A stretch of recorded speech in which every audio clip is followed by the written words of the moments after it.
As we all know, this is for the postgraduates, that cholestasis basically means impairment of bile drainage. It can happen due to defects in the liver or into the extrahepatic biliary tree. And in the liver, it can be at a level of the bile ductules or the hepatocellular level. And the two main markers which we take are alk-Phos and gamma GT. And as we know that alk-Phos is produced also from the bone, from the placenta, so gamma GT is a more specific marker for cholestasis. Then in neonatal cholestasis, and the etiology of cholestasis varies across age groups. So this is data from the West, where you can see that nearly 25% had a combination of PFIC alleles or bile acid synthesis. Another 20 had the another group of metabolic disorders, and 10% of alpha-1 antitrypsin, which we don't see in our population. And they can present either as liver failure, which was discussed by Dr. Yache yesterday, and here the long list of galactosemia, tyrosinemia, neonatal hemochromatosis, or non-liver failure presentations where the PFIC group and the bile acid synthesis disorders, cystic fibrosis, alpha-1 antitrypsin, citrin, paroxysmal disorders, Niemann-Pick's, and again there is a very, very long list of causes which can present as neonatal cholestasis. Now at our hospital, in a period of about 3 years, we had 224 patients of neonatal cholestasis, and metabolic accounted for about 14%. About 5% were the PFIC group, and about 10% compromised of patients with galactosemia, tyrosinemia, and others. Now, in the older children and adults, if you see causes of intrahepatic cholestasis, you will see that the metabolic causes constitute only a small proportion. In the long list of causes which can cause cholestasis, PFIC, benign recurrent intrahepatic cholestasis, and intrahepatic cholestasis of pregnancy is one group, and in the cholangiocellular, it is cystic fibrosis. Now, the clinical features of cholestatic syndromes are overall similar. They can be features due to the liver disease, which is due to the cirrhosis and portal hypertension. It can be due to the accumulation of the bile constituents. So, you may have itching, you may have jaundice, you may have xanthomas, and rarely KF ring has been described. Because of the reduced bile in the intestine, there is malabsorption of fat and fat-soluble vitamins.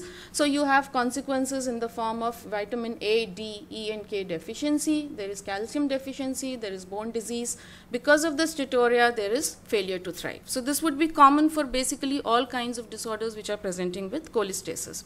And in general, I would like to say that the management, as we were discussing in the case earlier, consists of nutrition is very important, providing the adequate amount of calories. In children, we stress over giving more than 100%, somewhere around 125% of the recommended allowance. Supplementation with MCT oil because they are more easily absorbed. In this scenario, fat-soluble vitamins, monitoring for bone disease, treating the bone disease, treating the pruritus with a long list of medications which we can talk later on, and specific treatment for specific disorders. And at the end, as Anupam was talking in the morning, that if the quality of life is very poor because of pruritus or there is end-stage liver disease, then you will have to resort to a liver transplantation. Now, going on to the PFIC group of disorders, for bile secretion, we require a number of transporter proteins. And the important one is the F1C1, which causes PFIC1 or BRIC1. Then the second one is the bile salt export pump, which abnormality in which is associated with PFIC2. And then it is the multidrug resistance MDR3, which is associated with PFIC3. I would not be talking about Dubin-Johnson and other disorders.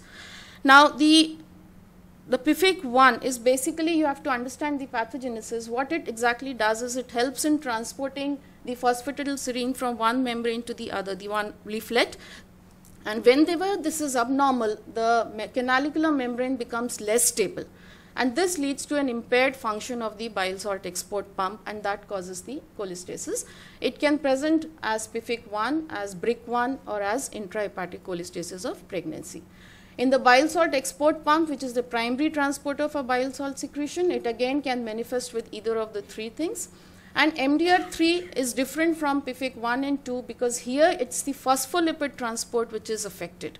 So what actually happens is that the bile becomes supersaturated with cholesterol, and here it causes bile duct damage, and that is why in PFIC3 you have high gamma GT, whereas in 1 and 2 you have a normal or low gamma GT. And PFIC3, the MDR3 abnormalities have been associated with PFIC3, intrahepatic cholestasis of pregnancy, low phospholipid associated gallstone disease, disease, intrahepatic cholelithiasis, transient neonatal cholestasis, and increased predisposition to drug-induced cholestasis. Now, progressive familial intrahepatic cholestasis, all three types have an autosomal recessive inheritance. The clues come from history of consanguinity, as we saw in the patient, cholestasis of pregnancy in the mother, affected sibling, and pruritus is a very, very important manifestation. They all have jaundice, hepatosplenomegaly. Initially, the episodes may be less severe, and eventually it becomes continuous episodes, progressive disease leading to cirrhosis, portal hypertension, end-stage liver disease, and death.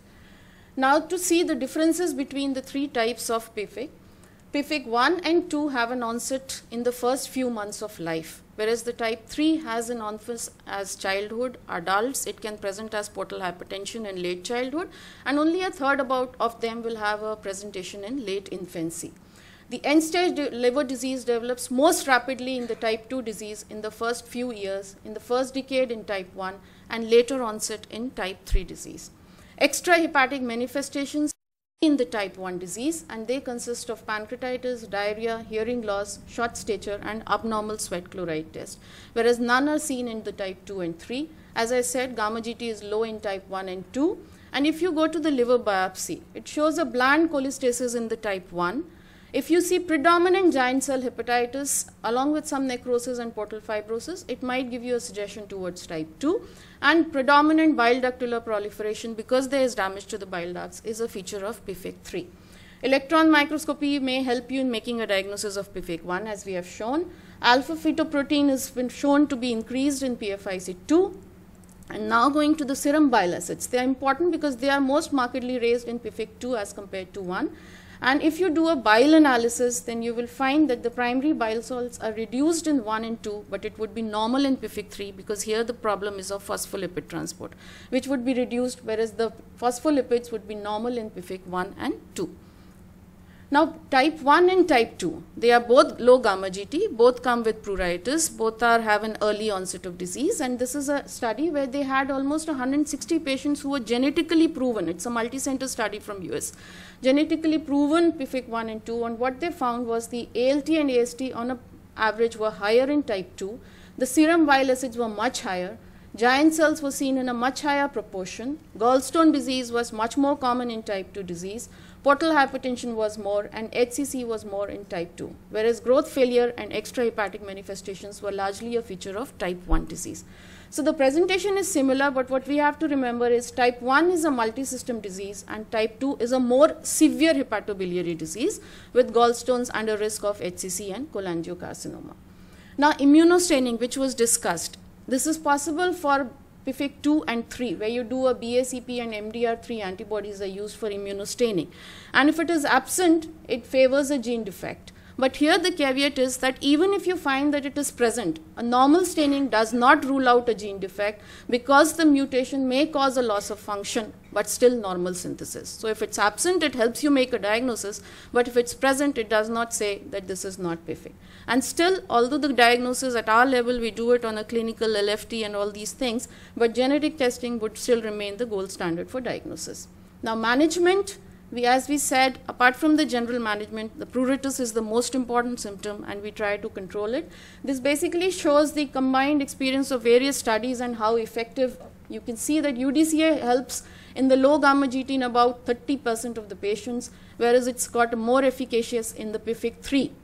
And there people have shown that if you look at the bile analysis and you find that the biliary phospholipids are more than 7%, then it predicts a response that your UDCA is going to help. And UDCA, apart from replacing the endogenous cytotoxic bile acids, also induces expression of the BACP and improves the functioning of the MDR3, and that's another mechanism which people have proposed that helps in the improvement. Then rifampicin and questran, all cholestyramine, will work in a few patients to help relieve the pruritus.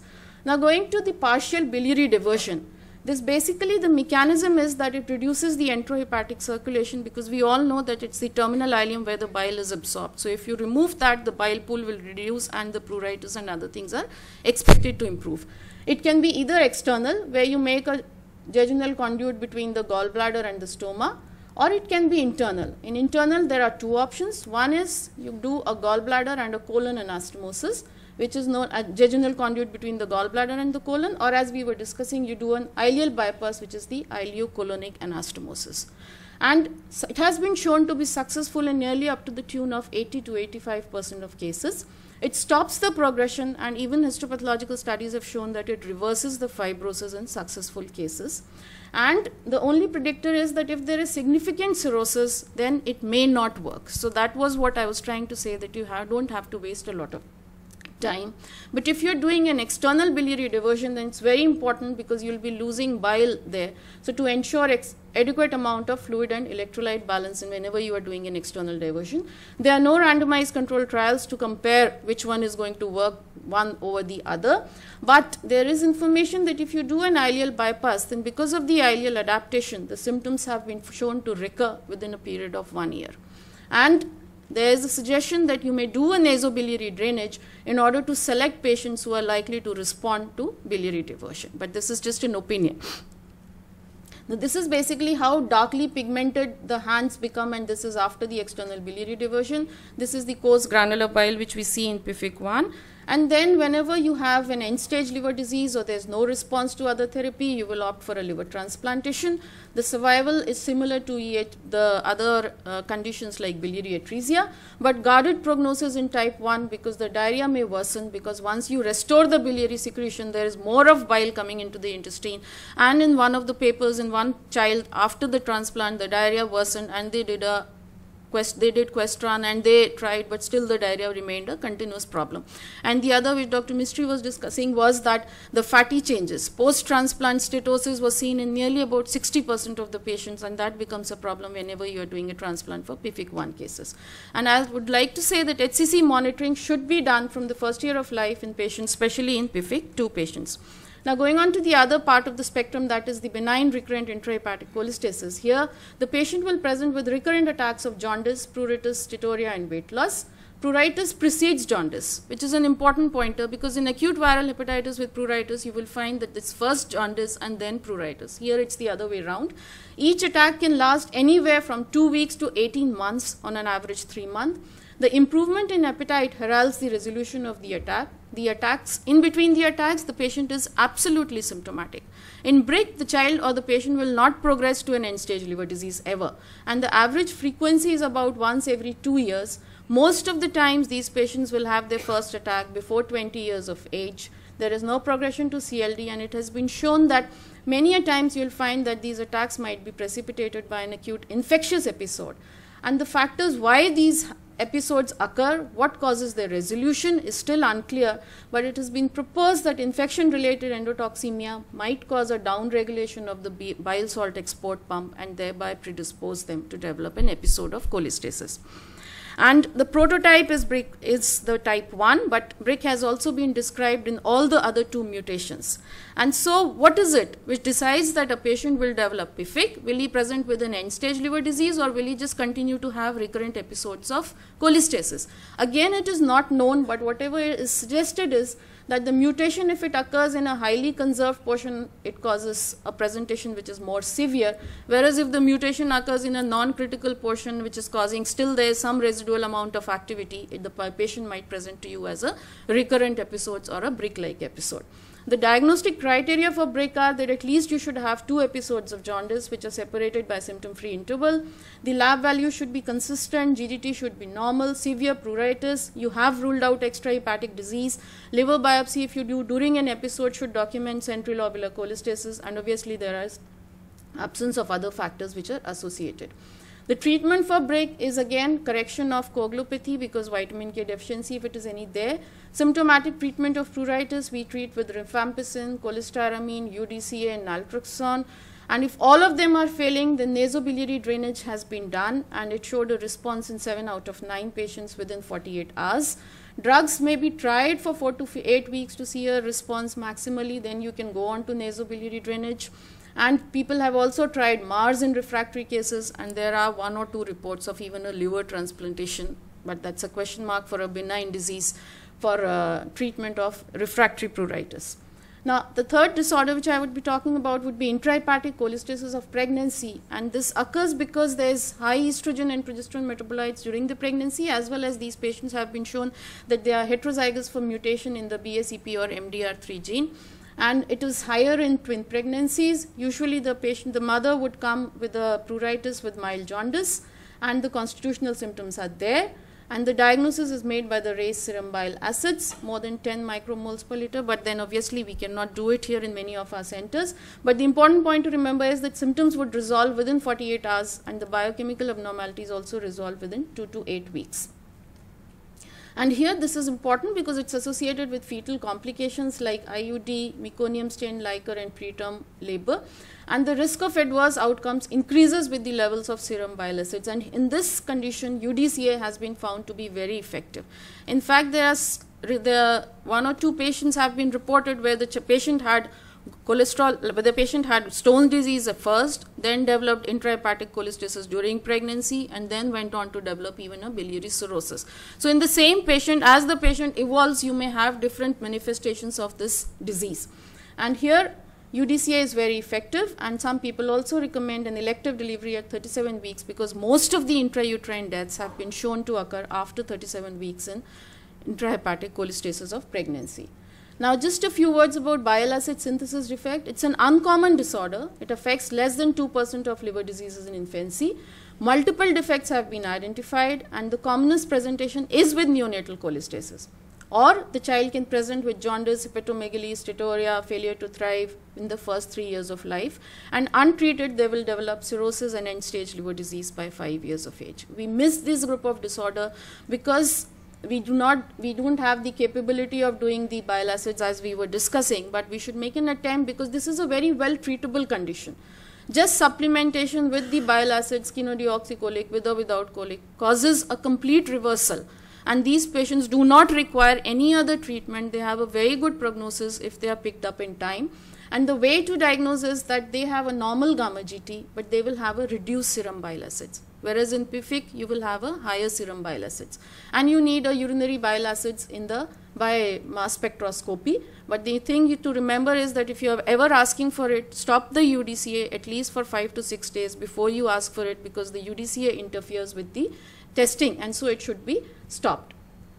Cystic fibrosis is not seen here, very uncommon, and the cholestasis which is associated with cystic fibrosis usually has a good outcome. In rare cases, it can simulate a presentation just like biliary atresia, but it's a very uncommon, and the treatment is basically supportive. It's the lung disease which gains importance, and as the children grow, they may develop fatty liver, focal biliary cirrhosis, and the liver disease is the second most common problem after the lung in cystic fibrosis patients.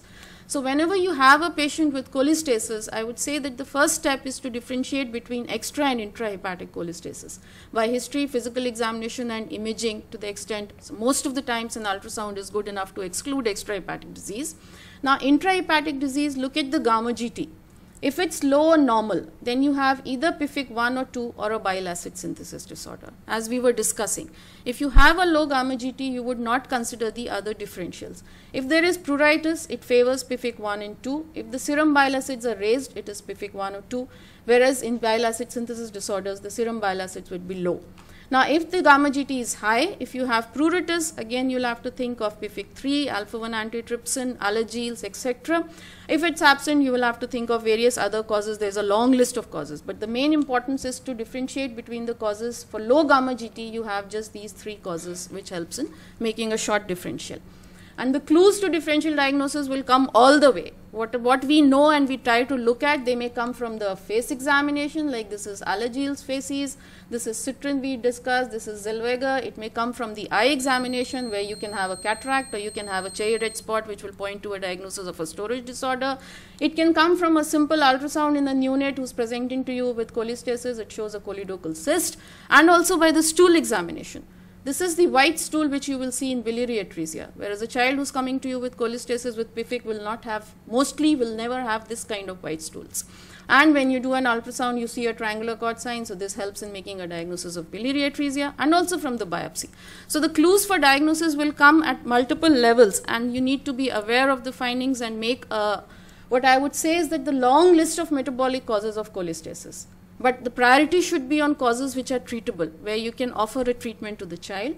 And it's the pattern of presentation which helps in making a short differential diagnosis, especially at our places where we are restricted in terms of the extensivity of the investigations which are possible. And a team approach of a pediatrician, geneticist, gastroenterologist, and a good metabolic lab, I would say, are crucial for diagnosis and management of these cases. Thank you.